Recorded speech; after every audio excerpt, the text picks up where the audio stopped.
Moving on to the Adams administration. After 2 terms in office, George Washington stepped down voluntarily, setting a precedent for all future presidents, well, at least all future successful presidents. Washington's immediate successor, John Adams, failed to secure re-election. And we're going to examine the reasons why John Adams failed to secure re-election, why his administration was essentially a failure. And to do that, we're going to look at a few warnings that George Washington handed out in his farewell address to the American people. Washington saw a number of problems in the political culture of the United States, the first of these being political partisanship. Washington saw himself as being above the rising political parties that were forming under Jefferson and Hamilton during his administration. Keep in mind that the Constitution makes no provision for political parties. The framers were naive enough to think that the two-party system or any party system would never materialize in the United States, that in the spirit of small r republicanism, that everyone would work together. George Washington saw that this was not happening, and he warned that if there was a positive future for the country, this would need to stop. What alarmed George Washington as well is that these political parties were not evenly divided across the United States. Different parties predominated in different sections of the country, which we're going to see on our electoral map in just a minute. He warned against excessive foreign entanglements, that the United States should try its best to remain neutral and not give preference to any foreign country. And finally, Washington repeatedly encouraged those who followed him to respect the Constitution. Now, enter the Adams administration. His term was going to be rife with political partisanship, sectionalism, foreign entanglements, and his administration, like many presidential administrations, will ignore the Constitution when it's convenient. The election of 1796 was our first partisan election. Remember, Washington had been elected unanimously both times in the Electoral College, but this time you have a contest between John Adams and Thomas Jefferson. What we can see is immediately apparent is, first of all, this is a very close election. In the Electoral College, Adams wins with only 51% of the votes. As you can see, if 2 votes would have gone over to Jefferson, Jefferson would have been the winner. Also, we see a clear sectional vote. If you look at New England, New York, New Jersey, Delaware, the northeastern states, you see all of them voting for John Adams. Whereas the farther south and the farther west you go, Jefferson is prevailing. So it's not that we have a 49-51 split all across the country. Rather, we have decisive majorities for the 2 candidates in different sections of the country. Now, sectionalism is a phenomenon that's not going to go away. Still hasn't gone away. If we look at some recent elections in the history of the United States, you can see in the 2000 election with Al Gore versus George W. Bush. We can see that Gore is prevalent in the Northeast, Bush prevalent in the South. You can see the West Coast going for Al Gore. Really, New Hampshire and New Mexico are the only exceptions on this map. In 2004, George W. Bush was even able to amass a more decisive majority in the Electoral College, and you see the sectionalism even more clearly. In the most recent presidential election, where President Obama faced off against Mitt Romney. Florida still too close to call as of this recording. But once again, the Northeast, the West Coast, and the Upper Midwest voting decisively for the Democratic Party, whereas you've got the South and the Mountain States voting Republican. So one thing that's constant in American history is that the South tends to vote differently than the Northeast. Sectionalism and partisanship weren't the only problems with the 1796 election. The Constitution, as it was originally written, made absolutely no provision for political parties, and so the president and the vice president were chosen a little bit differently than they are today. So the way the Constitution was originally written, each elector would get a ballot. And each elector was instructed to write 2 names on the ballot and hand it in. Whoever got the most votes would be the president. Whoever got second place was the vice president.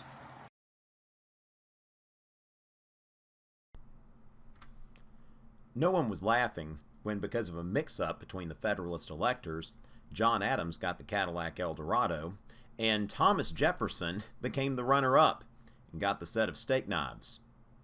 Well, maybe some people were laughing. I think it's kind of funny, actually.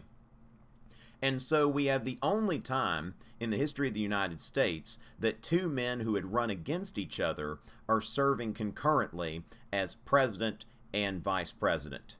Now, Thomas Jefferson used his set of steak knives well. Jefferson and his Republicans had their own newspaper, the National Gazette, which competed with the Federalist newspaper, the Gazette of the United States.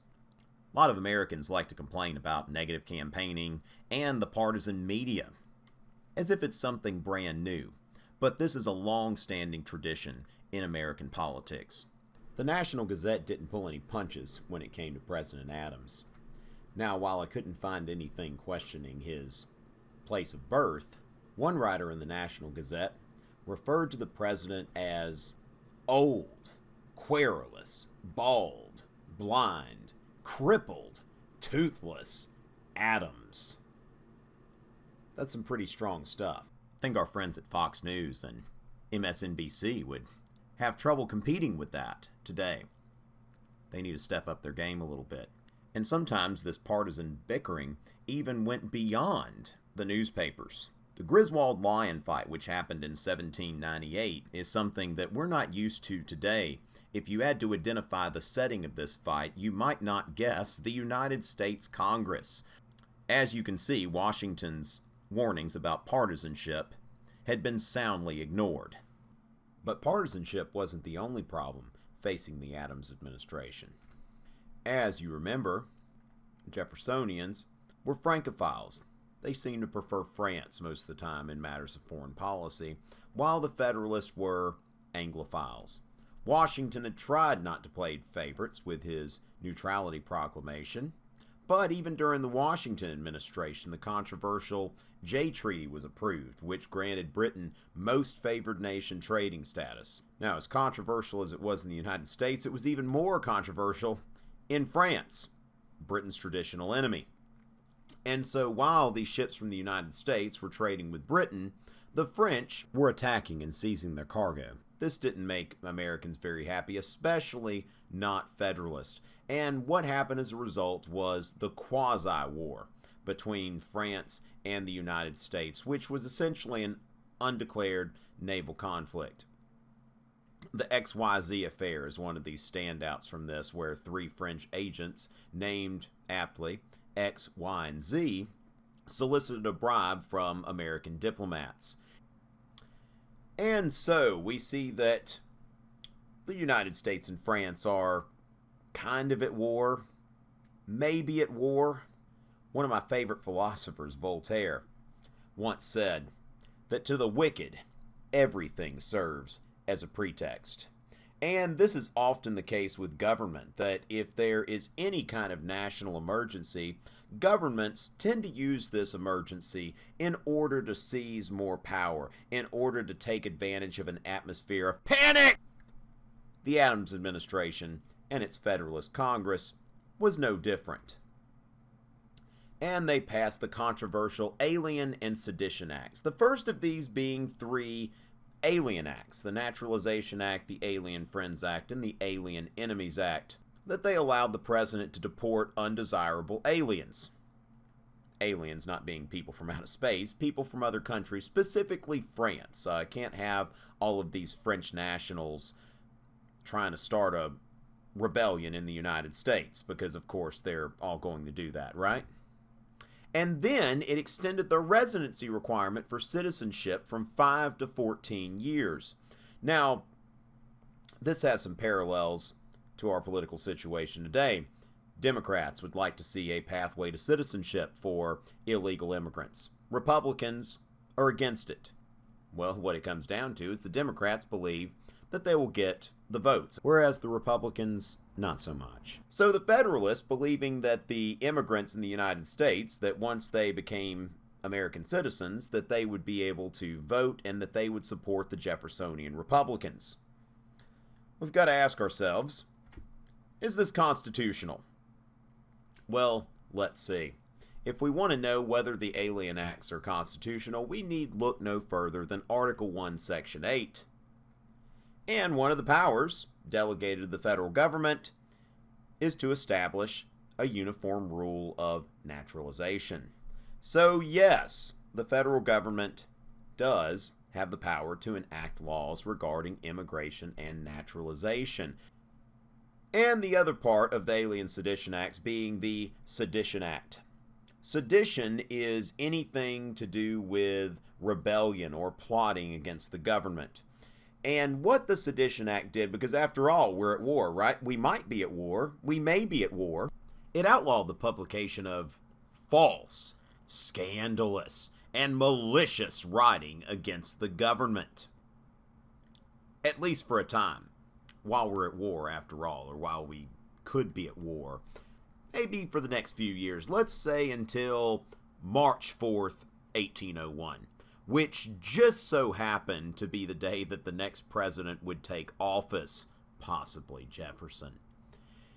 And so let's give the current president, for the rest of his term, the power to prosecute people for criticizing the government. Is this constitutional? Well, let's look no further than the First Amendment, which says that Congress shall make no law abridging the freedom of speech or of the press. No means no, right? This is a reserved power. The federal government has absolutely no business making any laws restricting freedom of expression, which is a power that the states and the people have reserved to themselves. So the question is, what now?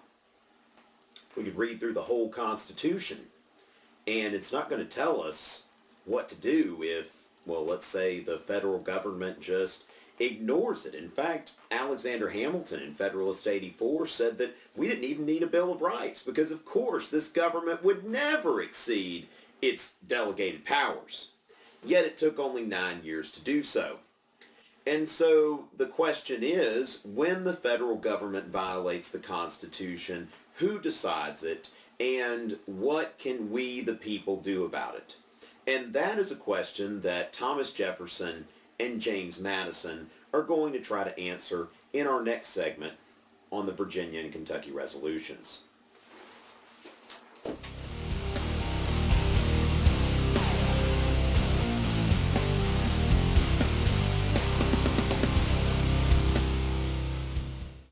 All right, Caroline. Who's that? Thomas Jefferson. That's right, that's Thomas Jefferson.